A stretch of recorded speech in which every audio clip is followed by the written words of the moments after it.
Hey, what's up YouTube? I'm going to be making a care video for leopard geckos. I just want to preface this video, this goes for all my other videos too, that these should not, nor should anyone else's care videos on YouTube be the only means of knowledge you obtain for caring for any type of reptile. Caring about reptiles, you need to do as much research as you possibly can, get as much knowledge on the animals as you possibly can before you purchase them. They're not the type of animal that you can just run to a pet store and buy. So with that said, here we go. This right here is a leopard gecko. This is my female. She is either a normal or a high yellow, I'm not sure. The pet store I bought her at like 4 years ago had her mismarked as a tangerine. She clearly isn't. But these are full grown. She's full grown right now. Leopard geckos are probably the most common pet gecko available in the pet trade. They are a very good beginner reptile. Really easy to care for. Really handleable. Become very tame. So the care for these guys, pretty easy. They just require a 20-gallon long tank, full grown. You can keep up to 2 or 3, I think, in a 20-gallon long, but cannot keep more than 2 males together. You can keep a male, 2 females, 3 females, but do not keep 2 males together. Okay, for these guys, for substrate, you want to use either, what I use is reptile carpet. It's easy. I think it's really easy because you can just take it out, clean it whenever, just rinse it off. You can use that. You can use newspaper, paper towel. Do not use sand. That is the most important thing. Do not use calci sand. Do not use any type of sand, no matter what anybody at the pet store tells you or any other place you hear from. Sand will cause them to get impacted and die. Impaction is they eat the sand when they're going for their prey and they can't digest the sand, so it builds up in their intestines and then they cannot pass any of their fecal matter and they die from pretty much being poisoned by their own feces. So do not get sand.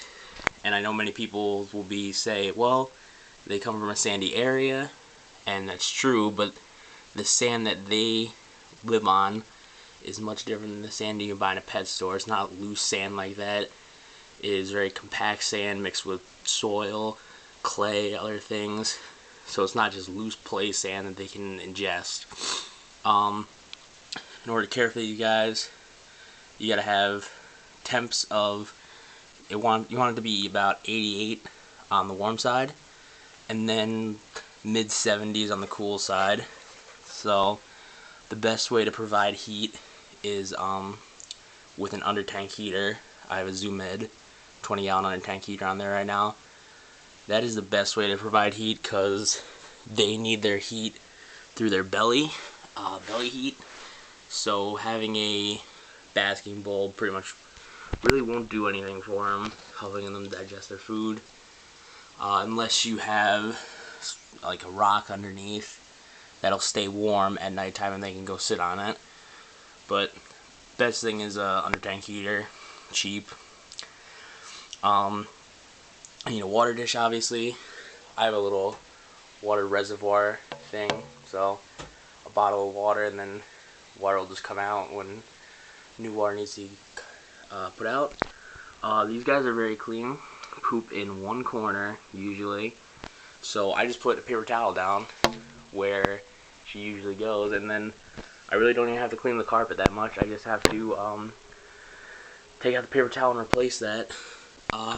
They need 2 hides, one on the warm side, one on the cool side.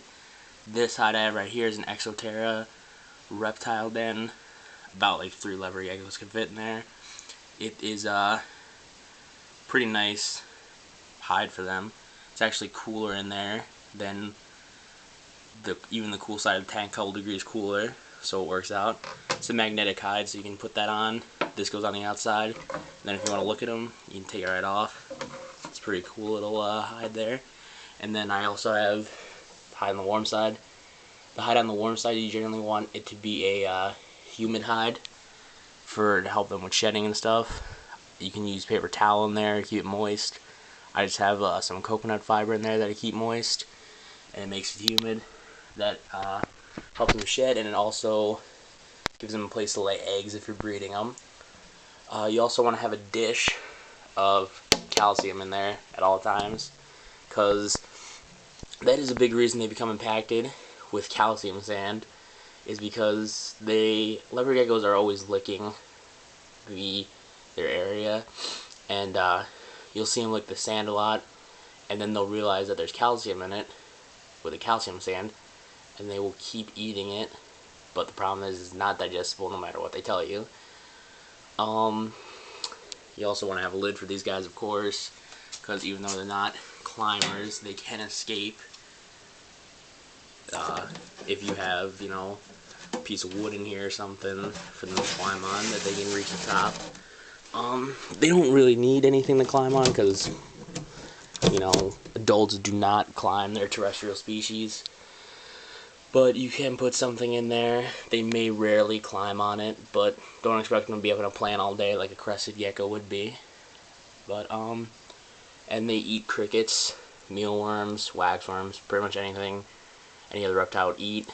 I just feed mine a diet of crickets. Feed her 6 crickets twice a week, dusted and gut loaded. And that's about it for these guys. Care is pretty easy. So yeah, if you're looking for a good first reptile, I would highly recommend a leopard gecko, because they are pretty good pets. Lived for a long time, about 20 years. So I would definitely recommend them.